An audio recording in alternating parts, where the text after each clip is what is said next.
everybody, my name is Math4Broonx Barry from Barry's Science Lab, and today we're going to be looking at inertia and momentum. Newton's second law, inertia and momentum. Now, how can we find those two?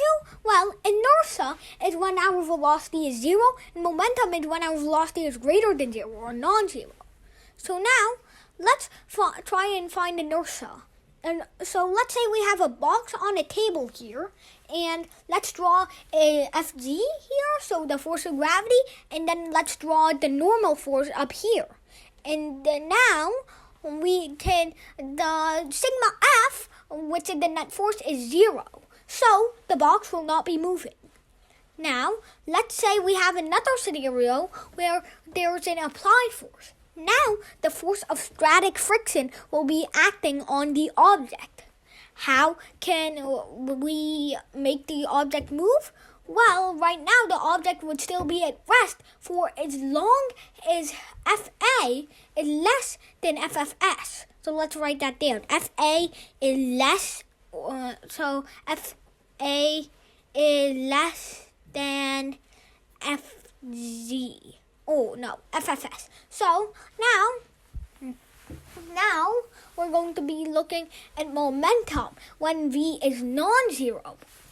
So, that means that Fa would have to be over the threshold, greater than the force of static friction, with the maximum force of static friction, defined by the coefficient of static friction times the normal force. So the coefficient of static friction times normal force.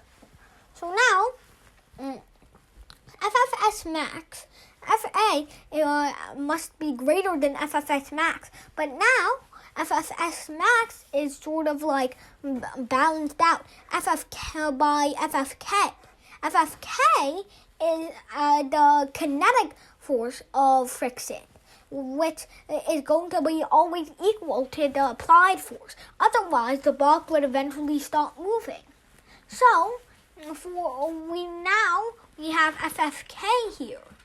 And FFK is significantly less, or just less than FFS max. So now, we know that FA and FFK are going to be equal to each other, and sigma F is 0. So it will always keep moving due to momentum. Now we know inertia and momentum and Newton's first law. Thank you everybody for watching, and I'll see you next time.